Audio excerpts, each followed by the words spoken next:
دوستوں آج کی ویڈیو میں ہم آپ کو بتائیں گے کہ واسکو ڈی گاما ہندوستان کیسے پہنچا اور ہندوستان پہنچنے کے بعد اس نے یہاں کے لوگوں کا قتل عام کیوں کیا، اس کو یہ لوگ پسند کیوں نہ آئے۔ پرتگال سے تعلق رکھنے والے واسکو یورپ سے ہندوستان تک کا سمندری راستہ کیوں تلاش کر رہے تھے اور یہ راستہ انہیں کیسے ملا۔ جب واسکو انڈیا پہنچے تو اس نے ہندو دیویوں کی پوجا کیوں شروع کر دی۔ واسکو نے مسلمانوں کے حج پر جانے والے بحری جہاز کو کیوں تباہ کیا۔ آج ہم اردو زبان میں کون کون سے پرتگالی الفاظ استعمال کرتے ہیں، پرتگالیوں کا بالی ووڈ فلم انڈسٹری میں کیا کردار رہا ہے، یہی سب موضوعات ہماری ویڈیو کا موضوع ہے۔ آپ دیکھ رہے ہیں ہسٹری او کلاک چینل اور میں ہوں سید عمار۔ 8 جولائی 1497 ہفتے کا دن، وہ دن جس کا انتخاب پرتگال کے شاہی نجومیوں نے بڑی احتیاط سے کیا ہے۔ دارالحکومت لزبن کی گلیوں میں جشن کا سا سما ہے۔ لوگ جلوس کی شکل میں ساحل کا رخ کر رہے ہیں، جہاں 4 نئے نکور جہاز ایک لمبے سفر کا آغاز کرنے کے لیے تیار کھڑے ہیں۔ شہر کے تمام سرکردہ پادری بھی زرق برق لباس پہنے آشیرواد دینے پہنچ گئے ہیں اور ہم آہنگ ہو کر مناشدے گا رہے ہیں اور ہجوم ان کی آواز سے آواز ملا رہا ہے۔ بادشاہ دوم مینوئل اس مہم میں ذاتی دلچسپی لے رہے ہیں اور انہوں نے اس کی کامیابی کے لیے خزانے کے منہ کھول دیے ہیں۔ واسکو ڈی گاما کی قیادت میں چاروں جہاز طویل بحری سفر کے لیے درکار جدید ترین آلات اور زمینی و آسمانی نقشوں سے لیس ہیں۔ ساتھ ہی ساتھ ان پر اس دور کی جدید ترین توپیں بھی نصب ہیں۔ جہاز کے عملے کے 170 کے قریب لوگوں نے بغیر آستینوں والی قمیضیں پہن رکھی ہیں۔ ان کے ہاتھوں میں جلتی ہوئی موم بتیاں ہیں اور وہ ایک فوجی دستے کی طرح جہازوں کی طرف سست روی سے مارچ کر رہے ہیں۔ یہ لوگ اس منظر کی ایک جھلک دیکھنے اور ملاحوں کو رخصت کرنے پہنچے ہیں۔ ان کی آنکھوں میں غم اور خوشی کے ملے جلے آنسو ہیں۔ وہ جانتے ہیں کہ برسوں پر محیط اس سفر پر جانے والوں میں سے بہت سے یا شاید سبھی واپس نہیں آ سکیں گے۔ اس سے بڑھ کر انہیں یہ احساس بھی ہے کہ اگر سفر کامیاب رہا تو یورپ کے ایک خدرے میں واقع چھوٹا سا ملک پرتگال دنیا کی تاریخ کا ایک نیا ورق الٹنے میں کامیاب ہو جائے گا۔ تاریخ کی نئی کروٹ۔ یہ احساس درست ثابت ہوا 10 ماہ اور 12 دن بعد جب یہ بحری بیڑا جنوبی ہندوستان کے ساحل پر اترا تو اس کی بدولت یورپ کی بحری تنہائی ختم ہوگی۔ دنیا کی مخالف سمتوں میں واقع مشرق و مغرب پہلی بار سمندری راستے سے ایک دوسرے سے نہ صرف جڑے بلکہ ٹکرا گئے۔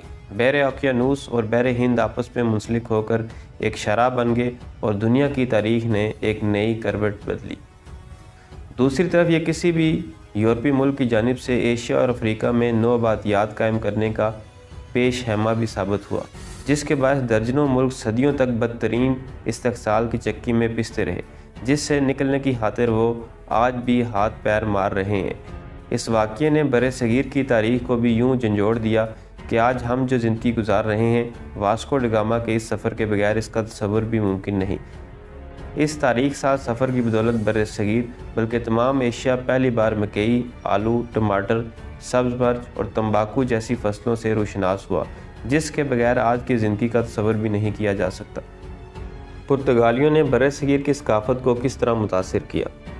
اس کی مثال حاصل کرنے کے لیے جب آپ بالٹی سے پانی انڈیل کر صابن سے ہاتھ دھو کر تولیے سے سکھاتے ہیں اور اپنے ورانڈے میں فیتے سے ناپ کر مستری سے ایک فالتو کمرہ بنواتے ہیں اور پھر نیلام گھر جا کر اس کمرے کے لیے الماری، میز اور صوفہ خرید کر لاتے ہیں اور پھر چائے پرچ میں ڈال کر پیتے ہیں، تو ایک ہی اردو فقرے میں پرتگالی کے 15 الفاظ استعمال کر چکے ہوتے ہیں۔ ہندوستان میں غیر معمولی دلچسپی۔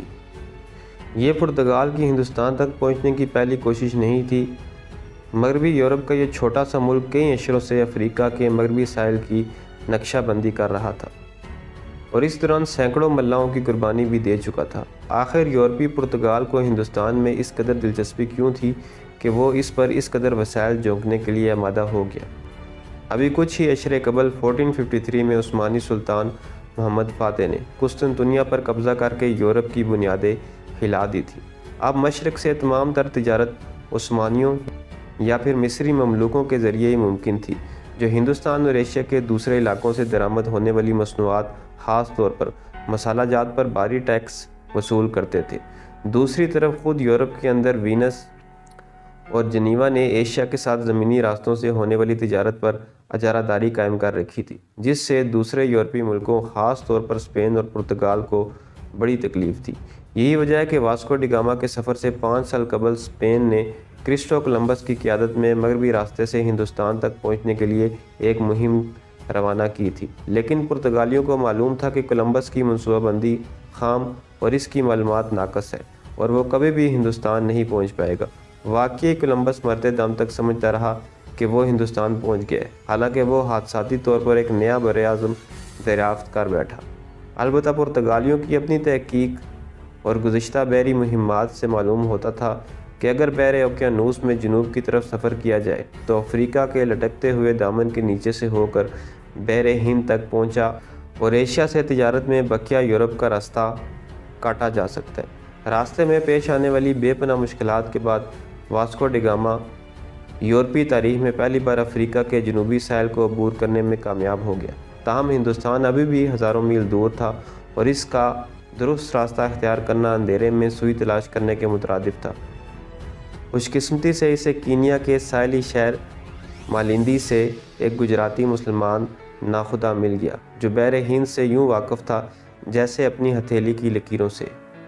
اس واقعے کے 5 صدیوں بعد بھی عرب کشتی ران اس ملاح کی نسلوں کو کوستے ہیں جس نے فرنگیوں پر بحر ہند کے اسرار کھول کر یہاں قائم ہزاروں سال پرانا تجارتی تانا بانا درم برم کر دیا۔ ہندو دیوی کو بی بی مریم سمجھ لیا۔ اسی ناخدا کی رہنمائی میں 20 مئی 1498 کو 12,000 میل کے سفر اور عملے کے درجنوں افراد گنوانے کے بعد واسکو ڈی گاما بالآخر ہندوستان میں کالی کٹ کے ساحل تک پہنچنے میں کامیاب ہو گیا۔ اس زمانے کے یورپ کی ہندوستان سے بے خبری کا اندازہ اس سے لگا لیجئے کہ کالی کٹ میں قیام کے دوران واسکو ڈی گاما ہندوؤں کو کوئی گمراہ عیسائی فرقہ سمجھتا رہا۔ پرتگالی ملاح مندروں میں جا کر ہندو دیویوں کے مجسموں کو بی بی مریم کے مجسمے اور دیوتاؤں کو عیسائی اولیاء سمجھ کر ان کے سامنے جھکتے رہے۔ واسکو ڈی گاما سمندری راجہ کے دربار میں کالی کٹ کے سمندری راجہ کہلائے جانے والے نے اپنے محل میں واسکو کا پرتپاک استقبال کیا۔ برستی بارش میں واسکو کو چھتری لگی پالکی میں بٹھا کر بندرگاہ سے دربار تک لایا گیا، لیکن یہ خوشگواری اس وقت تلخی میں بدل گئی جب اس زمانے کے دستور کے مطابق واسکو نے راجہ کو جو تحائف پیش کیے وہ اس قدر معمولی نکلے کہ وزیر مہمانداری نے انہیں راجہ کو دکھانے سے انکار کر دیا۔ اس کا نتیجہ یہ نکلا کہ مقامی حکام واسکو کو کسی امیر کبیر ملک کے شاہی سفیر کے بجائے بحری قزاق سمجھنے لگے۔ لاجواب پرتگالی توپیں۔ سمندری راجہ نے واسکو کی جانب سے تجارتی کوٹھیاں قائم کرنے اور پرتگالی تاجروں کا ٹیکس معاف کرنے کی درخواست رد کر دی۔ حالات اس نہج تک پہنچ گئے کہ مقامی لوگوں نے ہلا بول کر کئی پرتگالیوں کو ہلاک کر دیا۔ واسکو ڈی گاما کے غیظ و غضب کا کوئی ٹھکانہ نہ رہا۔ اس کے جہازوں میں جو توپیں نصب تھیں اس کا سمندری راجہ کے پاس کوئی جواب نہیں تھا۔ انہوں نے کالی کٹ پر بمباری کر کے کئی عمارتیں بشمول شاہی محل تباہ کر دیا اور سمندری راجہ کو اندرون ملک فرار ہونے پر مجبور کر دیا۔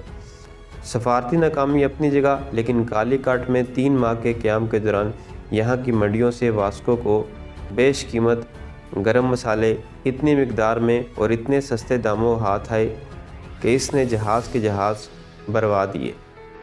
پرامن تجارتی رشتے۔ واسکو نے کالی کٹ میں اپنے قیام کے دوران مسلمانوں کے کم از کم 1500 جہاز گنے تھے، لیکن اس نے ایک دلچسپ بات بھی نوٹ کی تھی، یہ جہاز اکثر و بیشتر غیر مسلح ہوا کرتے تھے۔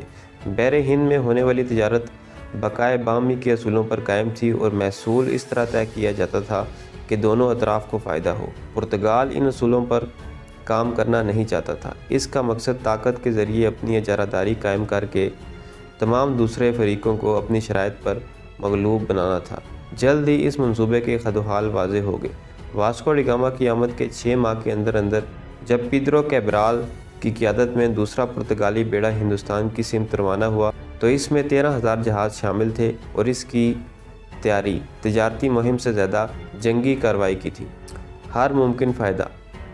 کیبرال کو پرتگالی بادشاہ نے جو تحریری حکم نامہ دیا اس سے عزائم واضح ہو جاتے ہیں۔ تمہیں سمندر میں مکہ کے مسلمانوں کا جو بھی جہاز ملے اس پر ہر ممکن کوشش کر کے قبضہ کرو۔ اور اس پر لدے مال تجارت اور سامان اور جہاز پر موجود مسلمانوں کو اپنے فائدے کے لیے استعمال کرو، ان سے جنگ کرو اور جتنا تم سے ہو سکے انہیں نقصان پہنچانے کی کوشش کرو۔ ان ہدایات کی روشنی میں مسلح بیڑے نے کالی کٹ پہنچ کر مسلمان تاجروں کے جہازوں پر حملہ کر کے سامان تجارت پر قبضہ کر لیا اور جہازوں کو مسافروں اور عملے سمیت آگ لگا دی۔ اسی پر اکتفا نہ کرتے ہوئے کیبرال نے کالی کٹ پر 2 دن تک بمباری کر کے شہریوں کو گھر بار چھوڑ کر بھاگنے پر مجبور کر دیا۔ یہی وجہ ہے کہ جب وہ کوچین اور کوور کی بندرگاہوں پر اترا تو وہاں کے راجاؤں تک افسانے پہلے ہی پہنچ چکے تھے، اس لیے انہوں نے پرتگالیوں کو ان کی شرائط پر تجارتی مراکز قائم کرنے کی اجازت دے دی۔ کیبرال کے مسلح جات سے لدے جہاز جب واپس پرتگال پہنچے تو جتنے شادیانے لسبن میں بجائے گئے، اس سے زیادہ ماتم وینس میں دیکھنے میں آیا۔ ایک تاریخ دان لکھتا ہے، یہ وینس کے لیے بری خبر ہے، وینس کے تاجر صحیح معنوں میں مشکل میں گر گئے ہیں۔ گن بوٹ تجارت۔ یہ پیشگوئی درست ثابت ہوئی جب 1502 میں وینس کے جہاز مملوک اسکندریہ کی بندرگاہ پر پہنچے تو معلوم ہوا کہ وہاں مسالہ نہ ہونے کے برابر ہے، اور جو ہے بھی اس کی قیمتیں آسمان تک پہنچ چکی ہیں۔ اگلی بار جب واسکو ڈی گاما نے ہندوستان کا سفر اختیار کیا تو اس کے تیور کچھ اور تھے۔ اس نے افریقہ کے مشرقی ساحلی شہروں کو بلا وجہ اور بلا امتیاز بمباری کا نشانہ بنایا اور خراج وصول کیے بغیر اور یہ وعدہ لیے بغیر کہ وہ آئندہ مسلمان تاجروں سے تجارت نہیں کریں گے، وہاں سے نہیں ٹلا۔ گن بوٹ ڈپلومیسی بلکہ گن بوٹ تجارت کی اس سے عمدہ مثال ملنا مشکل ہے۔ ہندوستان کے سفر کے دوران جو جہاز اس کے راستے میں آیا وہ لوٹ کر ڈبو دیا گیا۔ اسی دوران حاجیوں کا ایک میری نامی جہاز ان کے ہاتھ لگ گیا جس پر 400 مسافر سوار تھے جو کالی کٹ سے مکہ جا رہے تھے۔ واسکو نے مسافروں کو باندھ کر جہاز کو آگ لگا دی۔ عینی شاہدین کے مطابق جلتے ہوئے جہاز کے عرشے پر عورتیں اپنے بچے ہاتھوں میں اٹھا کر رحم کی بھیک مانگتی رہیں اور واسکو اپنے جہاز سے تماشا دیکھتا رہا۔ مالابار کے ساحلوں پر آج بھی میری کی تباہی کے نوحے پڑے جاتے ہیں۔ ان کا واضح مقصد پورے خطے میں پرتگالی دہشت پھیلانا تھا۔ واسکو اپنے مقصد میں پوری طرح کامیاب رہا۔ یہ خبریں بحری راستے پر سفر کرتے ہوئے بحر ہند کے طول و عرض تک پہنچ گئی۔ ہندوستان کے ساحلی شہروں کے پاس برتر پرتگالی توپوں کے علاوہ ان کی جرحانہ ذہنیت کا کوئی جواب نہیں تھا۔ ان کے پاس اب تجارتی کنجیاں واسکو کے حوالے کرنے کے علاوہ کوئی چارہ نہیں تھا۔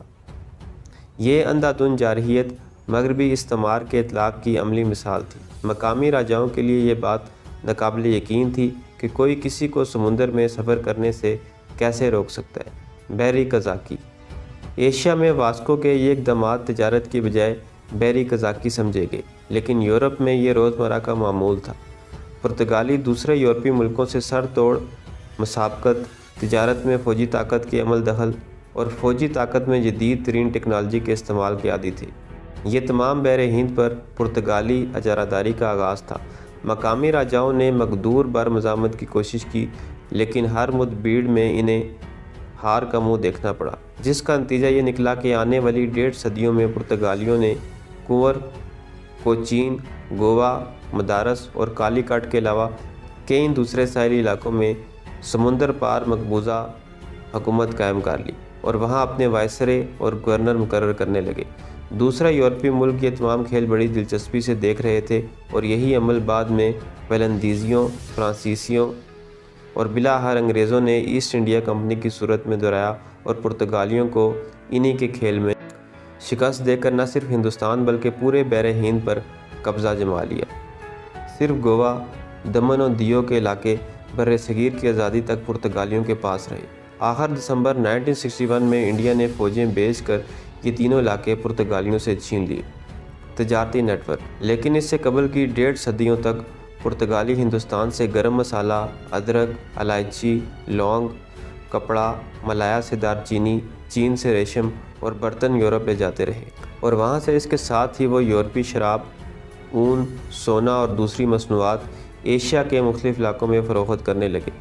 یہی نہیں بلکہ وہ ایشیا اور افریقہ کے مختلف حصوں کے درمیان تجارتی سرگرمیوں پر بھی قابض ہو گئے اور دوسرے تمام تاجروں سے بھاری محصول وصول کرنے لگے۔ اسی دوران بر اعظم امریکہ دریافت ہو چکا تھا اور وہاں اسپین کے علاوہ خود پرتگال اور دوسرے یورپی ملکوں نے نو آبادیاں قائم کرنا شروع کر دی تھی۔